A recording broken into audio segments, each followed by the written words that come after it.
The latest revision of Samsung's mid-range trio has arrived, with the Galaxy A56 leading the charge as the most capable entry in the line.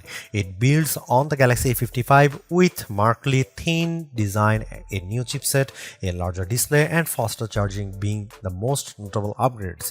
Meanwhile, a revised update commitment places Samsung's 2025 A series near the top of the mid-range pile in terms of long-term value. Mid-range and budget smartphones are growing in popularity as flagship devices increasingly come with heftier price tags.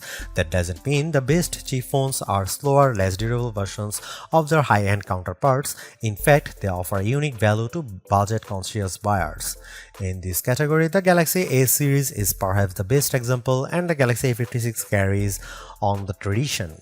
Having launched alongside with the Galaxy A36 and A26, the Galaxy A56 is the most premium of the trio, boasting more RAM and better cameras. That doesn't mean it's expensive, far from it's priced at $499 US. The three siblings, however, share key features like 120Hz refresh rate, a 5000 mAh battery, and an IP67 water and dust resistant rating. The Samsung Galaxy A56 is the ideal smartphone for the average user, offering seriously fantastic showing across its cameras, display, design, and battery. The Galaxy A56 excludes glass, with its metal and glass design feeling just as premium in hand and on the eyes, with a finish reminiscent of high-end devices like Samsung Galaxy Z Fold 6 or the Galaxy S25 Ultra, but at a fraction of the cost. I received the awesome olive model for this review, though I must admit I had my eyes on the pink variant regardless of color choices. The Galaxy A56's build quality is undeniable, improving upon the already impressive Galaxy A55 in every way. Samsung's mid-range marvel is bigger, thinner, and lighter, featuring a 6.7-inch Super AMOLED panel. Its display delivers vibrant colors, deep blacks, and smooth visual thanks to its 120Hz refresh rate. As someone who values high-quality screens for watching content, I was genuinely impressed. This quality continues in its battery life. It sports the same 5000 mAh battery as its predecessors, but that's still an impressive capacity in a budget phone, and my experience backs up Samsung's claim up to 29 hours of video playback. The Samsung Galaxy A56 has also seen an upgrade from 25W to 45W charging, making top-ups faster and more convenient for most users, with a charging speed now equal to that of the Galaxy S25 Ultra. Both serious and casual photographers will be happy too, as the Galaxy A56 rivals the Motorola Edge 50 Pro for the title of best budget camera phone, though it's still far away from competing with the Galaxy S25 Ultra. The setup includes a 50MP main camera, a 12MP ultra-wide lens, a 5MP macro camera, and a 12MP front-facing shooter, whether you are capturing night shots, macro details, or everyday moments. The Galaxy A56 delivers sharp, well-balanced images with a variety of useful features.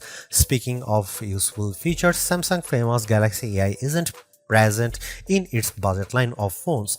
However, the sprinkling of AI features Samsung does provide, like AI photo editing, note-taking, Google Gemini functionality, and more, add a tasteful amount of flair without overwhelming users who may not want AI integration.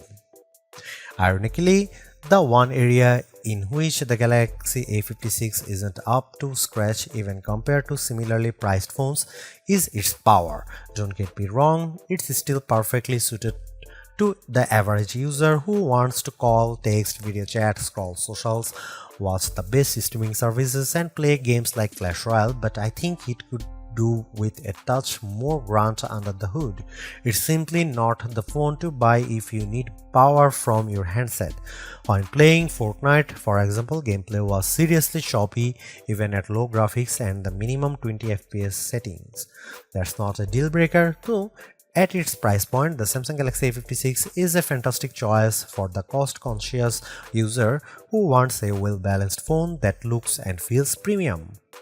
The Samsung Galaxy A56 is one of the best budget phones on the market in terms of value, offering a seriously good experience for a truly wallet-friendly $499 US, with other phones either performing better at higher price points or offering lesser experiences at a similar price. Unlike the Galaxy A55, which never made it In the US market, Samsung officially confirmed on March 1 that Galaxy A56 would debut in the US later this year, while the Galaxy A36 and A26 become available on March 28 and 26 respectively. I already loved the 6.6-inch display on the Galaxy A55. It struck a perfect balance between being comfortable to hold and offering an upgraded viewing experience over my 6.1-inch iPhone 15. Samsung has taken that a step further with the Galaxy A56, making it even more comfortable in hand while increasing the screen size to 6.7-inch for an even better entertainment experience. Whether I was watching videos, reading, gaming, or video calling, the 1080p Super AMOLED display provided one of the best viewing experiences I have had on a budget smartphone. The only noticeable cost cutting comes in the display's peak brightness. While I never struggled to see the screen, its 1200 nit brightness is lower than I'd like to see in 2025, though it does bump up to 1900 in direct sunlight. While this improves on the Galaxy A55's 1000 nit peak, it falls short of competitors like Google Pixel 9a and the Poco F6 Pro.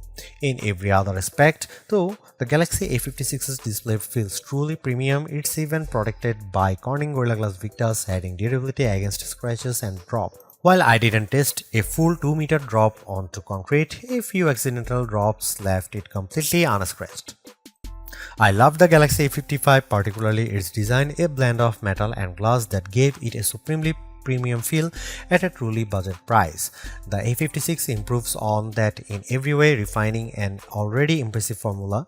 I received the awesome olive colorway, which was probably my least favorite of the 4 color options, yet I was still thoroughly impressed by how good it looks. The A56 features a slightly larger 6.7-inch display and is about a millimeter taller and wider to accommodate the bigger screen. Bigger may not always be better, but Samsung has offset the increased size at 0.8mm reduction in thickness and significant 15-gram drop in weight, making an exceptional design near perfect, or perhaps just perfect. Not only does the metal frame enhance the phone's premium feel and sturdy build, but Samsung has also added several ridges to the frame, something I don't recall seeing or feeling on the Galaxy A55 when I reviewed it. The ridges didn't necessarily improve the grip for me, but they served as a satisfying fidget point when I ran my fingers across them. That's about all the superlatives I can give the Galaxy A56's design. It's everything you want a phone to look and feel like, regardless of its price. It's also protected by Corning Gorilla Glass Victus, offering excellent resistance against scratches and drops. As with avoiding the 2-meter drop test, I don't throw the IP67 rated Galaxy A56 in the bath. However, my colleagues and I have spent plenty of time with Gorilla Glass to know how good the durability can be, and I had absolutely no issues the few times I did get the phone wet while doing the dishes and walking in the rain. Big, beautiful, lightweight, and impressively durable, the Galaxy A56 is an exceptionally designed piece of technology. The fact that it doesn't cost an arm and leg makes it all the more impressive. Unless you have a specific need like top-tier gaming performance or a battery that can handle marathon sessions, a smartphone's camera is arguably one of the most important features. From a parent wanting to capture family moments, a hobbyist hiker aiming for the perfect summit selfie, to a serious photographer looking for a reliable backup, any phone worth considering needs to nail its camera, and the Galaxy A56 does just that. Simply put, the Galaxy A56 takes some seriously good photos at any distance. Its rear camera array includes a 50-megapixel main sensor, a 12-megapixel ultra-wide lens, and a 5-megapixel macro lens. While a higher megapixel count is great, it's the phone's image processing that determines the result. Here you can see the camera samples of the Samsung Galaxy A56.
It didn't take long to convince me that the Samsung Galaxy A56 is worth every penny despite missing out on the full flagship treatment. It's durable and good looking, offers a tidy UI, has helpful AI features, and produces very good photos.